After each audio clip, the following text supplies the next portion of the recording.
ಇನ್ನು ಬಾಗಲಕೋಟೆ ಜಿಲ್ಲಾ ನ್ಯಾಯಾಲಯಕ್ಕೂ ಕೂಡ ಬಾಂಬ್ ಬೆದರಿಕೆಯ ಕರೆಯಂತೆ. ಓಹೋ, ಕೋರ್ಟ್ ಆವರಣದಲ್ಲಿ ಜನ ಜಮಾಯಿಸಿದ್ದಾರೆ.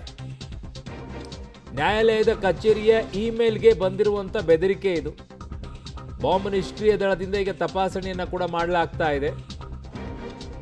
ಬಾಗಲಕೋಟೆ ಜಿಲ್ಲಾ ನ್ಯಾಯಾಲಯಕ್ಕೂ ಕೂಡ ಇದೇ ರೀತಿಯಾಗಿ ಬಾಂಬ್ ಬೆದರಿಕೆಯ ಕರೆ ಬಂದಿದೆ ಅಂತೆ. ಕರೆ ಅನ್ನೋದಕ್ಕಿಂತಲೂ ಇಮೇಲ್ಗೆ ಹೋಗಿದೆ ಅಂತೆ, ಅದು ಮೇಲ್ ಬಂದಿರೋದು.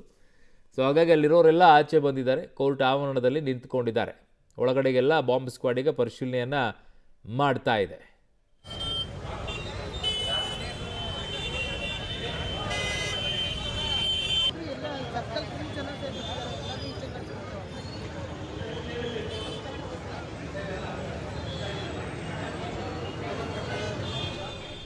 ಸೊ ಒಂದು ಭಯ ಅನ್ನೋದಿಲ್ಲ ಈಗ ಇತ್ತೀಚೆಗೆ. ಯಾಕೆ ಅಂತಂದರೆ ಇವ್ರನ್ನೆಲ್ಲ ಬರ್ತಾರೆ, ಆಮೇಲೆ ಅವರಿಗೆ ಬೇಲ್ ಸಿಗುತ್ತೆ, ಅವ್ರ ಪಾಡಿಗೆ ಅವ್ರು ಹೊರಟೋಗ್ಬಿಡ್ತಾರೆ, ಆಮೇಲೆ ಮತ್ತೆ ಇನ್ಯಾರೋ ಬೆದರಿಕೆ ಹಾಕ್ತಾರೆ. ಆಮೇಲೆ ಇವರಿಗೆಲ್ಲ ಏನು ಶಿಕ್ಷೆ ಆಗುತ್ತೆ ಅನ್ನೋದು ಗೊತ್ತಾಗಬೇಕು.